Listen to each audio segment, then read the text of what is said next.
तो वो जो प्रेत बाधा है या जो नेगेटिविटी है उसके कुछ अंश उसमें खिंच आते हैं। मान लीजिए कोई सभी भाई बहनों को जय श्री राम।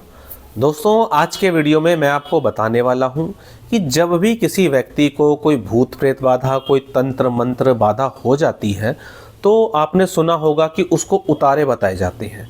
और ये उतारे करने से क्या होता है और कितने टाइम तक ये उतारे करने चाहिए और इन उतारों का तंत्र बाधा में, प्रेत बाधा में क्या महत्व है, ये सब बातें मैं आपको बताने वाला हूँ। अक्सर आपने सुना होगा कि जो उतारे होते हैं वो होते हैं नारियल का उतारा हो गया, नींबू का उतारा हो गया, लौंग का उतारा हो गया, कपूर का उतारा हो गया, मिर्च का उतारा हो गया।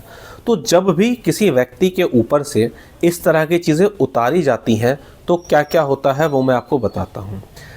ये आप इनकी शेप देखें तो इनकी शेप सर के आकार की होती है और जब इसको उतारते हैं क्लॉकवाइज या एंटी क्लॉकवाइज जैसे भी आप उतारते हैं या उस समय के अनुसार जैसे भी आपको वो उतारा बताया गया होता है तो वो जो प्रेत बाधा है या जो नेगेटिविटी है उसके कुछ अंश उसमें खिंच आते हैं। मान लीजिए कोई नेगेटिविटी 20 अंश से बनी हुई है तो जब आपने उतारा किया तो उसमें से 3 अंश खिंचकर आ गए तो क्या आप ठीक हो जाएंगे? नहीं, आप ठीक नहीं होंगे, आपको आराम पड़ जाएगा। मान लीजिए आपके गर्दन में अगर दर्द रहता है तो वो उतारे से आपको आराम पड़ जाएगा, आपको लगेगा कि हाँ मुझे कुछ आराम पड़ना शुरू हुआ है। और यही बहुत महत्वपूर्ण है कि जब उतारे से आपका दर्द ठीक हो रहा है तो आप ये 100% मान के चलिए कि आपकी जो प्रॉब्लम है वो मेडिकल प्रॉब्लम नहीं है, वो ज़रूर जो प्रॉब्लम है किसी न किसी प्रकार की नेगेटिविटी की प्रॉब्लम है। तो इस क्वेश्चन का भी मैंने जवाब दे दिया, हालांकि अलग अलग वीडियो में इस तरह की बातें मैं बताता रहता हूं। अब दूसरी बात क्या है, जो आपने उतारा किया है, मान लीजिए जो नारियल है, क्या उसको किसी मंत्र से अभिमंत्रित किया गया है? आपको वो मंत्र अपने आप से पढ़ते हैं या वो मंत्र आपको किसी आपके गुरु ने दिया हुआ है, किसी भगत ने दिया हुआ है और बोला है कि भाई ये मंत्र पढ़ के ये वाला उतारा सर के ऊपर से घुमा के या जैसे भी करके आप इसको जला देना, फोड़ देना या जल प्रवाह कर देना। तो ये एक अलग अलग बात है जिससे कि वो जो उतारा है वो और भी ज़्यादा इफ़ेक्टिव हो जाता है। उसके बाद उस उतारे से संबंधित जो देवी देवता हैं उनका भी उसमें बहुत महत्वपूर्ण रोल होता है। क्या आप हनुमान जी के नाम से उतारा कर रहे हैं, माता महाकाली के नाम से उतारा कर रहे हैं, बाबा भैरव के नाम से उतारा कर रहे हैं, तो जो उतारे होते हैं इनका बहुत महत्वपूर्ण रोल होता है। उतारा 3 बार किया जाता है, उतारा 7 बार किया जाता है और उतारा 21 बार करवाया जाता है, जो कि मैं करवाता हूँ। जब मैं लोगों से बात करता हूँ तो उन्हें जब मैं उतारे बताता हूँ तो ये बताता हूँ कि कितनी बार किसी उतारे को करना है।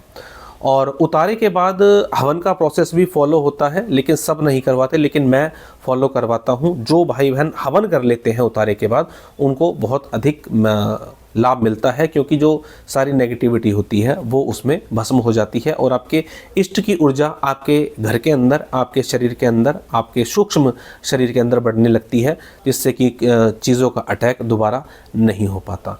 तो जब भी आप उतारा कर रहे हैं तो एक चीज़ ज़रूर ध्यान में रखें कि जो भी आप उतारा कर रहे हैं किसी ऐसे आदमी से ना करवा लें जो आपके ऊपर से कोई ऐसी चीज़ों को उतार कर रख ले जो आपके पास पहले से किसी देवी देवता की शक्ति थी या तत्व था। तो अगर किसी और आदमी से आप उतारा करवा रहे हैं तो पहले जान लें, कम से कम उसे फॉलो कर लें, उसको कुछ टाइम तक वॉच कर लें कि इस व्यक्ति ने जो उतारा करवाया है मेरे ऊपर से वो किसी देवता का करवा रहा है, किसी प्रेत के नाम से करवा रहा है। क्योंकि मेरे पास जब तक केस आता है तो थोड़ी काफ़ी देर हो जाती है। कभी कभी वो व्यक्ति कहते हैं पहले हम अध्यात्म के मामले में बहुत कुछ महसूस करते थे, हमें बस थोड़ा सा दर्द हुआ तो हम किसी के पास चले गए और अब हमें कुछ भी महसूस नहीं होता। तो ऐसा ना करें।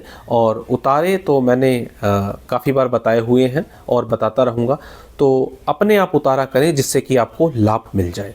तो ये छोटा सा वीडियो था उतारे बताने के लिए कि उतारा करने से किस प्रकार से भूत प्रेत बाधा नष्ट होती हुई चली जाती है। और पहले नंबर पॉइंट पे मैंने बताया था कि उसके कुछ अंश खिंचाते हैं, जैसे 20 में से 3 अंश खिंचकर आ गए। इस बात को थोड़ा और डिटेल में आप समझिए। 3 अंश खींचने से आप ठीक नहीं होंगे। तो कुछ लोग क्या करते हैं, पहला उतारा किया, दूसरा उतारा किया, तीसरा उतारा किया, तो लगभग समस्या आधी हो गई, आपको समस्या फील होनी ही बंद हो जाएगी, आपको लगेगा ही नहीं कि आपको कभी कोई समस्या थी भी। तो व्यक्ति क्या करेगा, उसको बंद कर देगा। बंद नहीं करना आपको वो उतारे करते रहने हैं। जो मैं काम करने के लिए बताता हूँ कि आप ठीक भी हो जाएंगे ना, तो आपको अमावस्या और पूर्णिमा पर अपने उतारे करने हैं, अपना काम करना है, जो भी रिचुअल्स बताए गए हैं उन्हें फॉलो करना है। तो चलिए दोस्तों, आज के वीडियो में इतना ही। मिलेंगे इसी तरह की जानकारी के साथ अपने अगले वीडियो में। तब तक के लिए जय श्री राम।